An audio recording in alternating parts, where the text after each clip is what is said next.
Welcome back, everybody, to Fantasy Author's Handbook. I'm Phil. Listen, today let's just talk about villain motivation. You know how strongly I feel about villains. Kind of hinted at that a little bit. What makes them tick, right? This is unbelievably important to any story. And again, I use the term villain. I tend to be kind of old-fashioned about that, heroes and villains. We're talking about protagonists and antagonists again. So this isn't me talking about, how to create some like mega broadly drawn Darth Vader kind of villain if that's not the kind of story you're trying to tell. In fact, this is really where we're talking about how do we get deeper into what this person, right, making that a person, that character a person, rather than that kind of, no offense to Darth Vader or anything, but that kind of, really broadly like, this guy is the villain kind of character, right? And again, in the same as with the hero, same as with literally every character that appears in any story anywhere, the key to everything is motivation. Motivation, motivation, motivation. And what I'm going to talk about today is really based on, or is basically right out of, a post from Fantasy Author's Handbook from years ago. That, by the way, appears in The Best of Fantasy Author's Handbook, Volume 1, by yours truly, which is available now. And yeah, right, authors, like I've said, how many times I've said it, every time I've held up one of my books, right? If you have an opportunity to hold up your book and say, hey, everybody, this is something I wrote and you should read it, then do that, right? Shameless. So how much motivation is enough, right? What really makes people do what they do, right? What is really motivation in the first place? And in terms of villains in particular, let's just dive into this list of 4. And again, you know me, right? If you've seen a recent video of mine, you know that there's no complete list of anything. There's no, these are the only, right? This is the only list that you can draw from. We're talking about making this as expansive as possible. But let's just look at 4 kind of basic villain motivations that we can get at least the conversation started on. You know these big 4, right? Let's put them up here. Power, money, revenge, and pure evil. So let's break that down, right? Power, right? This is the pretender to the throne, the usurper, the invader, the evil genius bent on world domination. This guy just wants guy, gal, android, elf, whatever, wants to be in charge of something.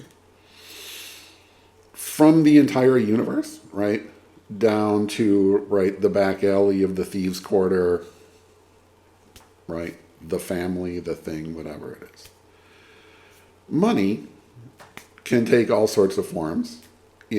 Anything of value can be put under that heading, like oil, obviously, or melange, right, spice from Dune, which is a pretty obvious allegory for oil.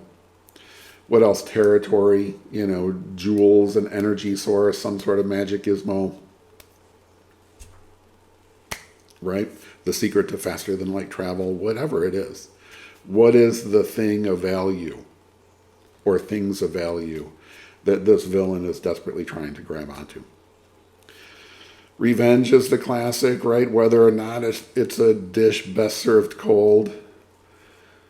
People who have been wronged sometimes feel like they need to get back at, sort of balance that ledger in some way, right? This person has gotten something out of me. I need to balance that in some way. And that's really what revenge is about, right? It's about that sense of balancing the books. And then, of course, there's the pure evil, right? Sometimes people just do bad stuff for the sake of doing bad stuff. And, of course, we're talking about fantasy and science fiction. Are they possessed by demons who just like being evil, right? That's just sort of in their nature. Is there some kind of mental illness going on? And, of course, that's something that you got to be careful with because, Obviously and thankfully and clearly, as a society, we're way past that. Ooh, he's crazy. So, he's a danger to himself and others just automatically. That's, of course, not necessarily true. So is that as simple as that, right? You pick one of those four things or some other really broad category and just go like, that's it, right? Villain is out for revenge. Done. Nope. Right? We need more, right? So does a lust for power, let's start with power. We'll do them in order. Actually cause someone to go out and do bad things? In his essay, Power, A New Social Analysis, here's Bertrand Russell. Men who allow their love of power to give them a distorted view of the world are to be found in every asylum. One man will think he is the governor of the Bank of England, another will think he is the king, and yet another will think he is God. Highly similar delusions, if expressed by educated men in obscure languages, lead to professorships of philosophy, and if it's expressed by emotional men in eloquent language, lead to dictatorships. So here I think Professor Russell is saying that a lust for power on its own is a form of insanity, right?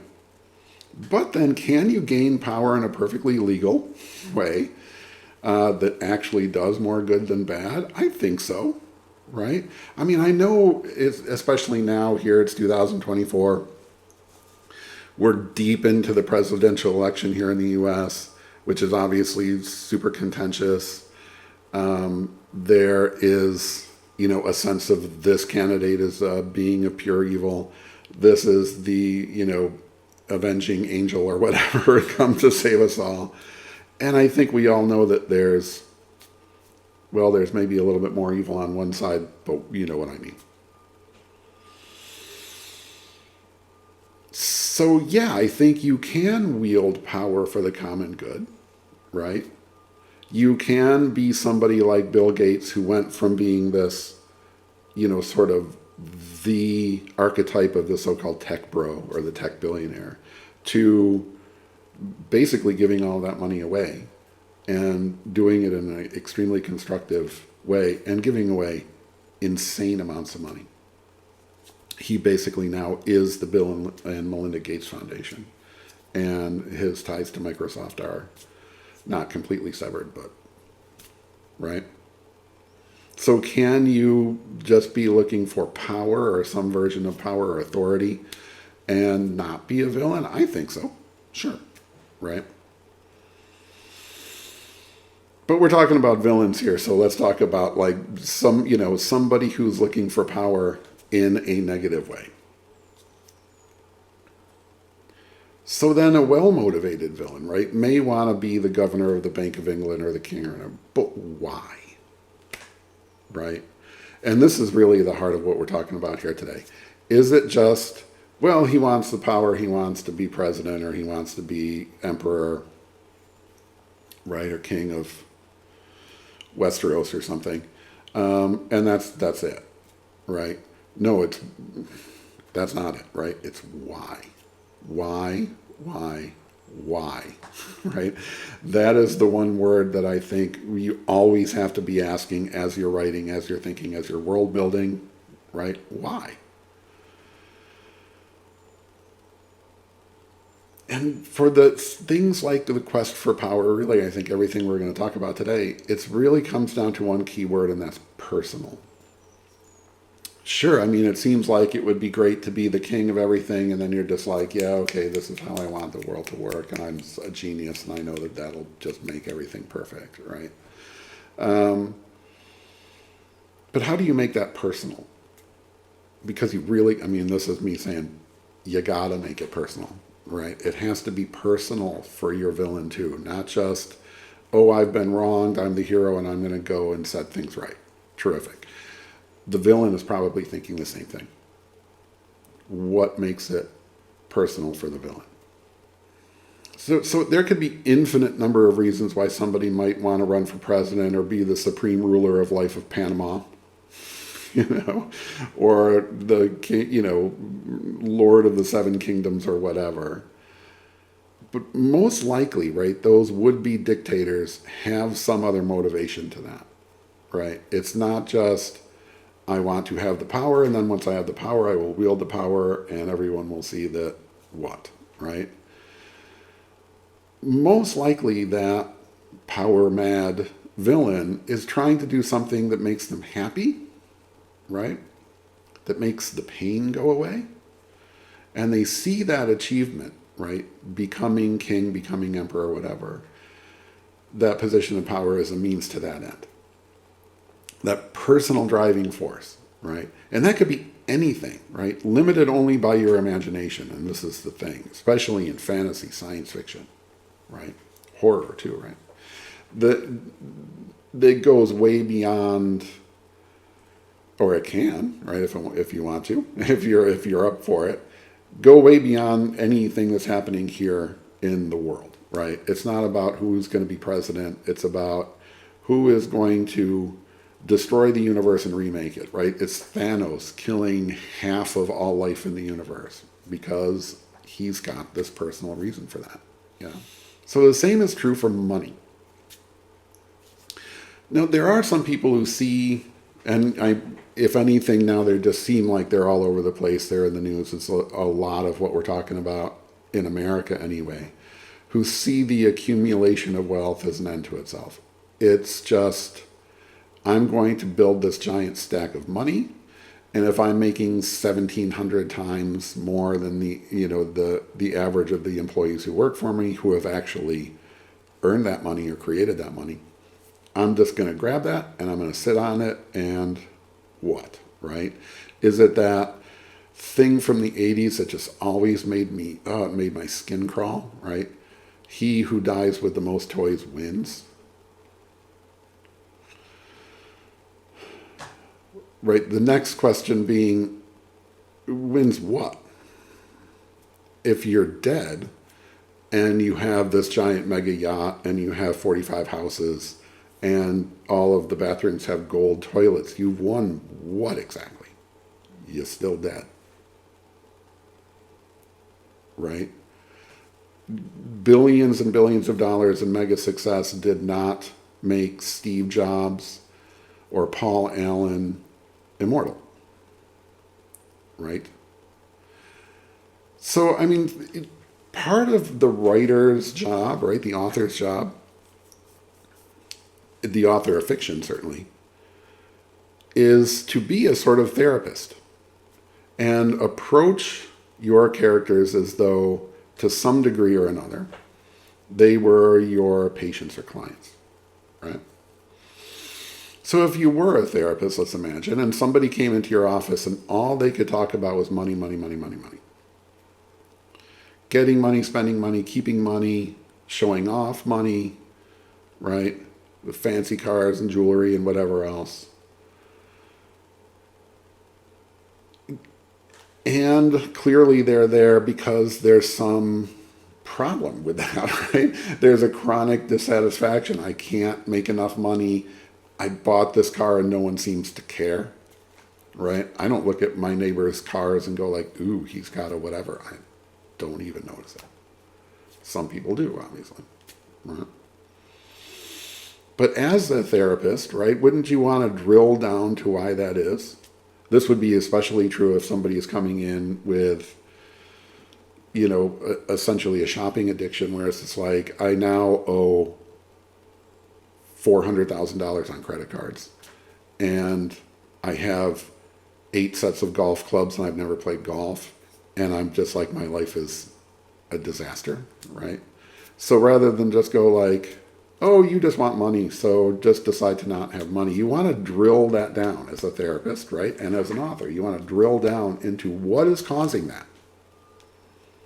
What is motivating the motivation? If the motivation writ large is, I want money, what's motivating the desire for money? And for me, I think it really comes down to what is missing in that person's life. What hole is someone trying to fill with golf clubs that they never use, right? shoes that they never wear. What's missing there? In that individual person's psyche. We are not talking about all humans do this, or all capitalists do that, or all Americans this. This one person, that character that you're creating. Whatever that gap is, that's the real motivation. That's the true motivation for that villain's greed, right? So that's what we're really thinking about. What makes it personal? I need to go get this treasure. And I'm racing the hero to get that. For what? The end result of that is what? That's the key to motivation for money. Yeah. Next up is revenge. That's kind of a classic one, right? But I think it really only motivates people in badly written adventure stories. There, I said it. Right? Can you really think of a crime, right, in real life that's been committed purely and only for revenge? Maybe, right? But chances are that means that that story hasn't been fully written. We haven't really seen all the rest of what's behind that. And as authors, that's where we live. We live in what's behind that, right? The superstructure underneath the revenge story.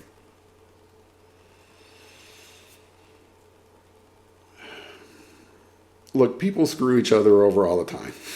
Right? I've been screwed over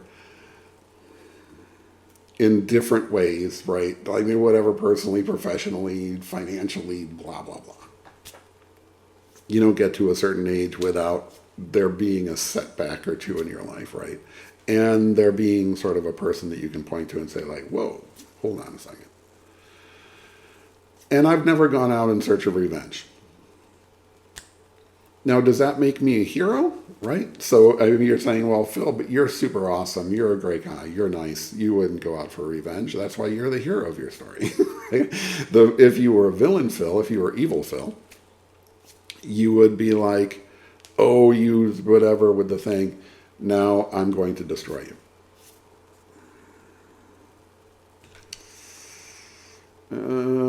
I'm happy if that means I'm not a villain, right? But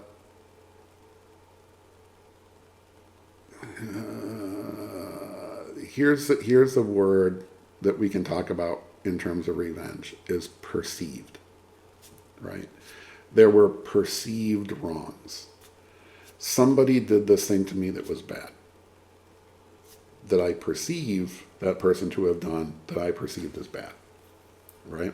That's the operative word here. But as with money, and also power, let's face it, right?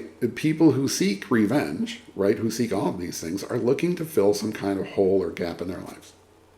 Something is missing, some ability to be happy, to be content, to gain satisfaction.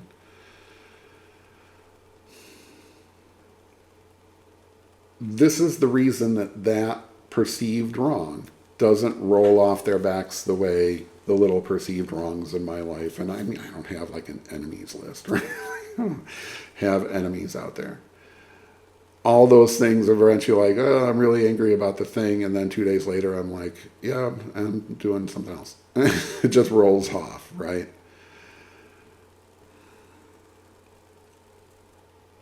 For revenge in particular, right, this is a motivation that's extremely setting dependent. You can say, you know, hey, listen, basically there's a version of power in any world, certainly in our real world.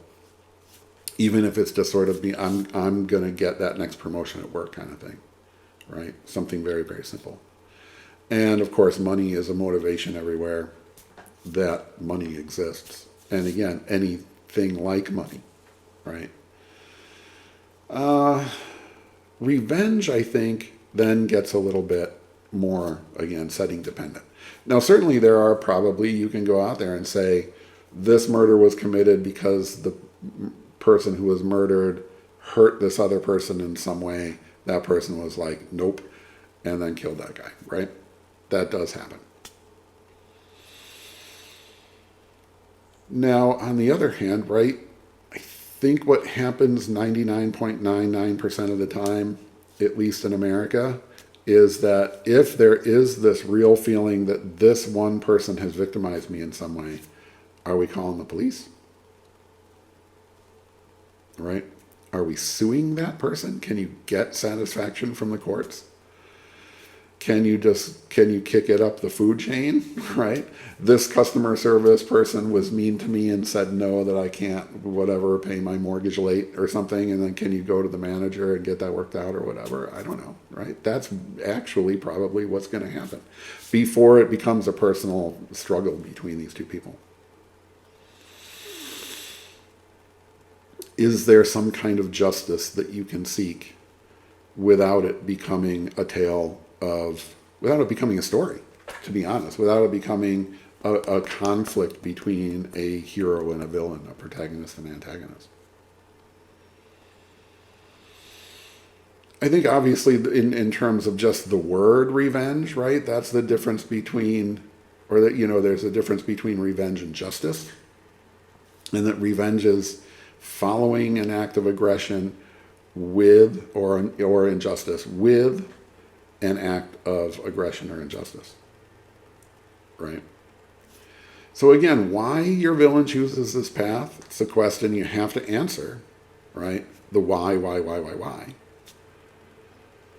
And make it clear in some sort of subtle, organic, it's always subtle, organic, story positive way. Otherwise you end up with this sort of cardboard cutout revenge freak, where it's just like, okay, calm down. I mean, was it really that bad? And again, is this a science fiction setting where you can call the police, right? Or some other kind of present day setting where you call 911 and the whole story comes to an end? I don't know, right? And yet, of course, obviously there are people who still don't do that. But again, what makes it a personal imperative? Let's put those words down here. Personal imperative that this person gets their pound of flesh. And again, I shrug because I'm not going to give you, a save the cat kind of list of here's the 10 reasons, right? Could be literally anything. But again, it's always about a personal imperative, meaning there's a hole that I need to fill, that I cannot get it together, right? I cannot live until this thing is solved for me. Yeah? So then what about the purely evil, right? The hopelessly mentally ill psychopath. So there is some, I think, really significant scientific evidence to say that some people, right, by accident of birth, are just wired for evil. Let's put quotes around evil, right? Or anyway, what do you call it? Aberrant behavior? I don't know. But is even that motivation enough? And obviously, I hope we can all agree that no, right? Why is this character, this villain, doing the stuff that they're doing? She's crazy. Is that enough? Let's go ahead and say no, right? So there is a TED Talk that I will try to link in the description that you should see, right? By a neuroscientist named Jim Fallon, who did groundbreaking work on the brain activity of psychopaths, right? And he got to the point where he felt as though he could scan someone's brain and say, this person is potentially dangerous, right? Is a psychopath. And so in an effort, obviously, to do good science and get as many scans of as many normal people, love that, right? Normal, whatever that means. That used to have a really strict meaning, and I'm happy to report that it doesn't anymore, but you know what I mean, right? But get a scientifically big sample of people. And then, so he started, getting graduate students into that. He went through the scan himself, and then to his horror found that he shared all of those physical traits with the incredibly dangerous psychopath. That must have been a little bit of a shock, yeah. But then here he is, right? He's this noted scientist. He's led a peaceful life. He's not a murderer. He's not a serial killer, whatever. And then he went to started talking to people, friends, family, colleagues, and they would occasionally use words like manipulative to describe him. So he started to see other people finally reporting to him traits that didn't sound good. But why is he otherwise okay? Right? But fellow psychopath and Columbine high school shooter Eric Harris went to school that day and just started shooting and setting off pipe bombs and stuff.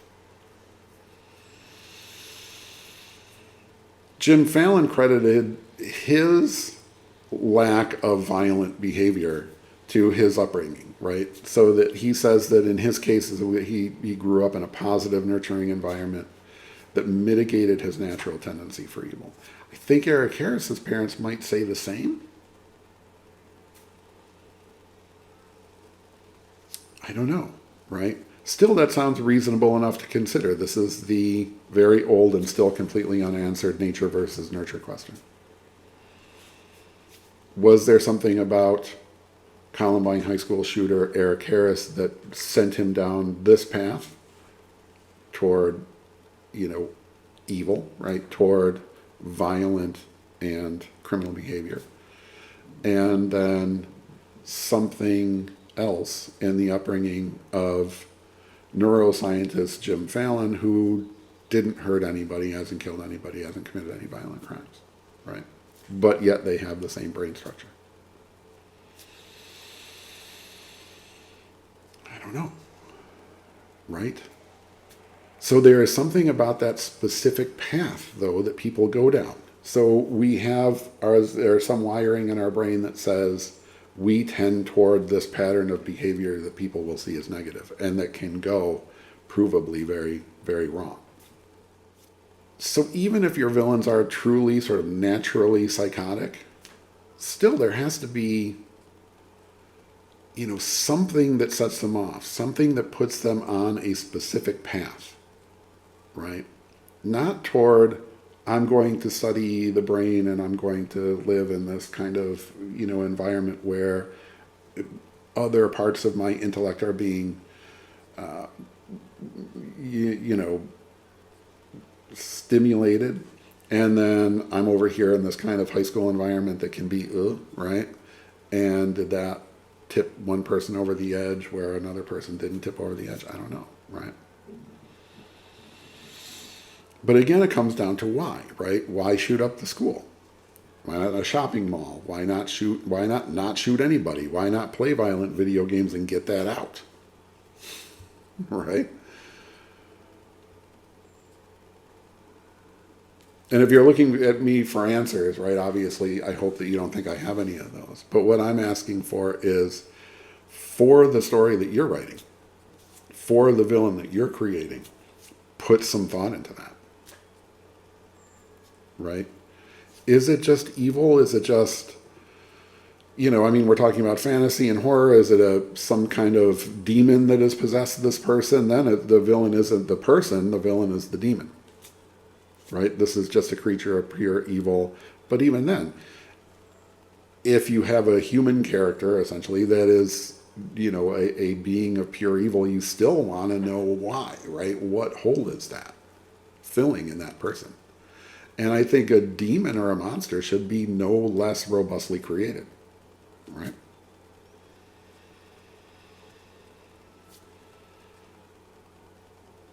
So I think it comes down now to this sort of list of questions, again, not exhaustive list of questions, that all start with why. Why? Why this person, the villain? This person specifically. Why now? Right?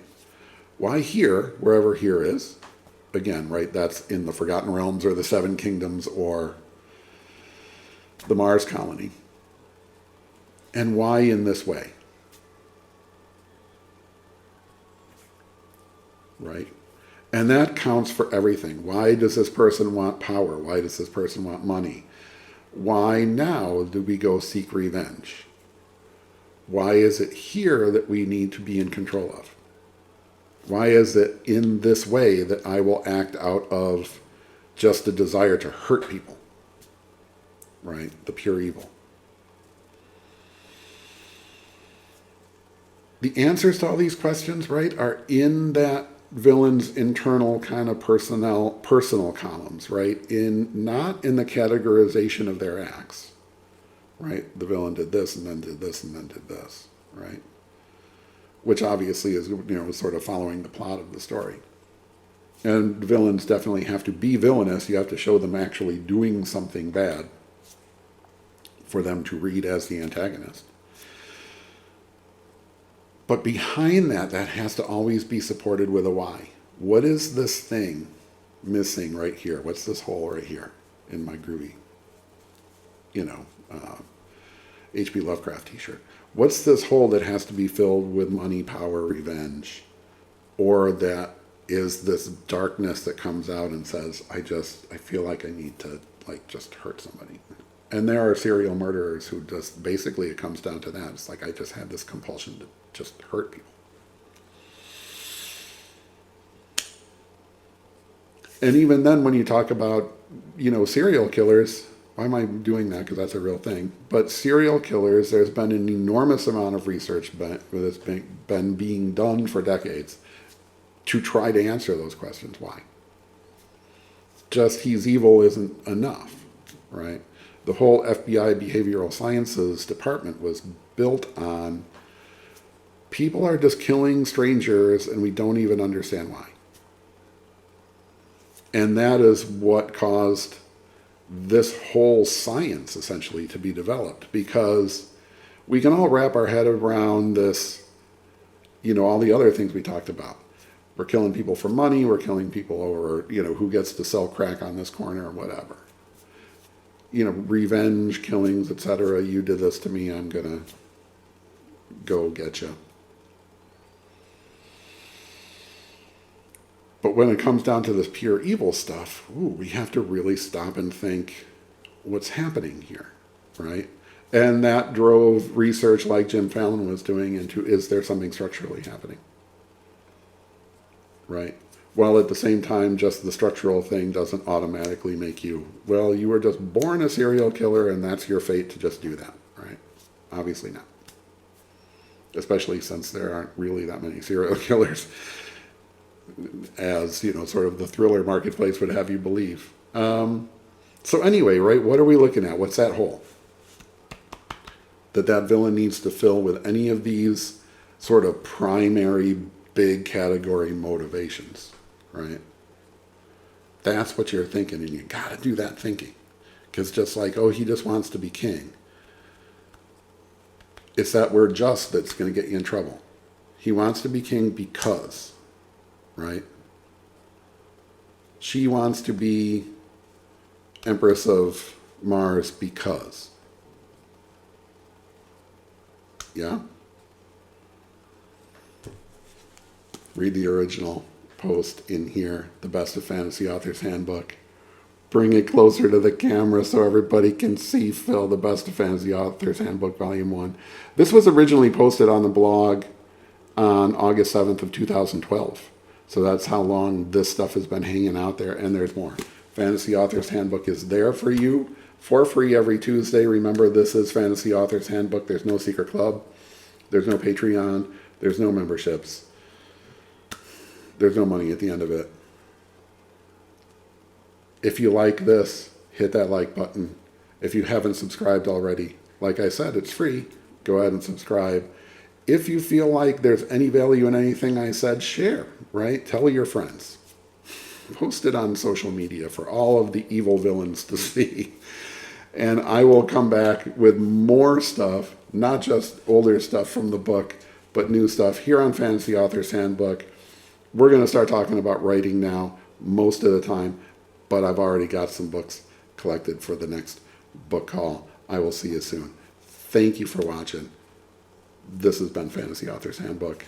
I have been Phil.